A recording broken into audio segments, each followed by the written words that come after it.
Welcome to the Explainer. You know, we're all getting pretty comfortable with our personal AI assistants, right? But have you ever stopped to think about how secure they really are?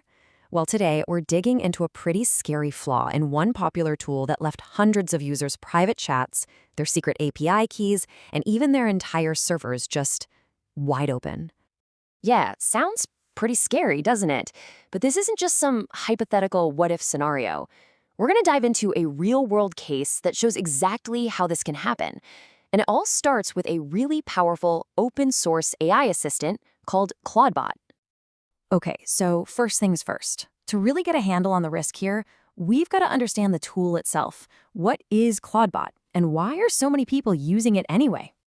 So Clawdbot isn't your average chatbot. Think of it more like a central command center for all your AI stuff. It's this powerful, self-hosted gateway that you run yourself, and it connects all your different messaging apps, like WhatsApp, Telegram, Slack, with your AI tools. It handles your chats, your secret API keys, basically everything. And you can see the problem, right? Having all that sensitive data in one spot is exactly what makes a vulnerability like this so incredibly dangerous. All right, so how did this flaw, in what's supposed to be a personal assistant, mind you, turn into this massive public discovery? Well, the answer is surprisingly simple. And this is what's really fascinating about the whole story. This wasn't uncovered by some super complex targeted hack. Nope. The whole investigation kicked off with a simple search on a tool called Shodan. If you've never heard of it, think of it like a Google for everything that's connected to the internet. Not just websites, but servers, webcams, you name it. And the researcher, they were basically just looking for a specific digital fingerprint. Yeah, and this quote from the security report really says it all. The researcher just typed in the software's default HTML title, the name that shows up in your browser tab, Clawdbot Control, and boom, hundreds of them just popped up, all just sitting there, completely open to the entire internet. And we're not just talking about a few here. The scale of this was massive. We're looking at over 900 of these Clawdbot gateways just exposed online with no authentication. A lot of them didn't even have a password. All their settings, all their private data, just sitting out there for anyone to stumble upon. Okay, so let's get into the technical nitty-gritty here. How was this even possible? I mean, how could so many systems have what was basically an open backdoor? Well, the answer lies in a common piece of tech called a reverse proxy. Now, to really get this, we have to talk about what a reverse proxy is. It's a super standard tool that developers use. It's kind of like a traffic cop that sits in front of web servers, directing requests. And that's the key thing to remember. The vulnerability wasn't just in Clawdbot itself. It was this really dangerous mix of Clawdbot's default settings and how these proxies were often misconfigured. Okay, here it is. This is the absolute heart of the problem. By default, Clawdbot is built to automatically trust any connection that looks like it's coming from itself, from localhost. Now, this was done to make setting things up and developing easier, but that convenience created a massive, massive security hole the second a proxy server gets involved. So, let me walk you through how this works. Step 1, an attacker from anywhere in the world sends a request to the server. Step 2, the reverse proxy, which is set up wrong, forwards that request along. But here's the trick. In step 3, the proxy makes the request look like it's coming from localhost, from inside the house.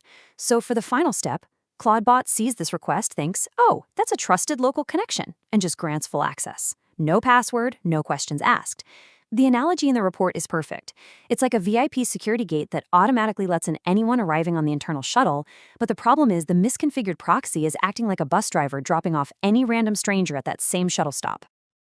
All right, so we get the flaw now, but what could an attacker actually do with this kind of access? Well, let me tell you.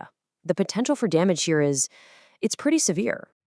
This table from this security report just lays it all out, and it's chilling.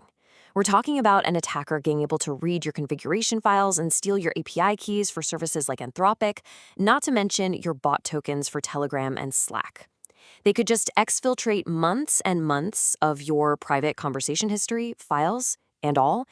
And it gets worse, they could even get root shell access, allowing them to take full control of the entire machine.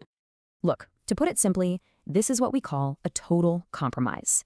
An attacker could read all your private messages, steal your API keys, and even do wild things like link their own phone to your Signal account.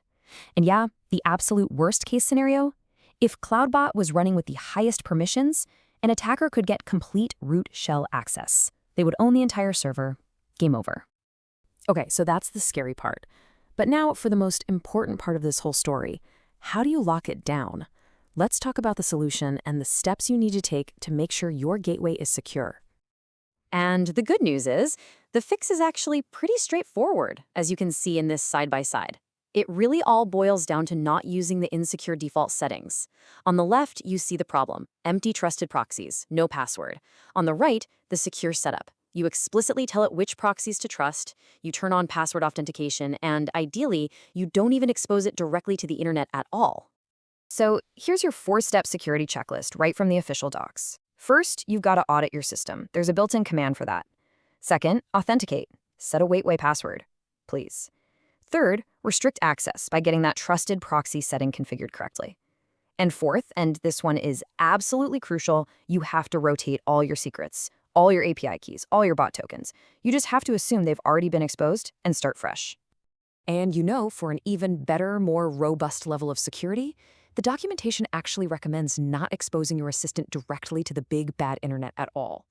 The best practice is to use secure connection tools like Tailscale or Cloudflare tunnels. These tools are basically designed to prevent this exact kind of misconfiguration from ever happening. When you step back and look at it, this whole Clawdbot incident is a really powerful reminder of something we often forget. Default settings are built for convenience, not necessarily for security. And it leaves us with a pretty important question to ask ourselves, not just about Clawdbot, but about all the tech we use. What other tools in your life are just running on autopilot?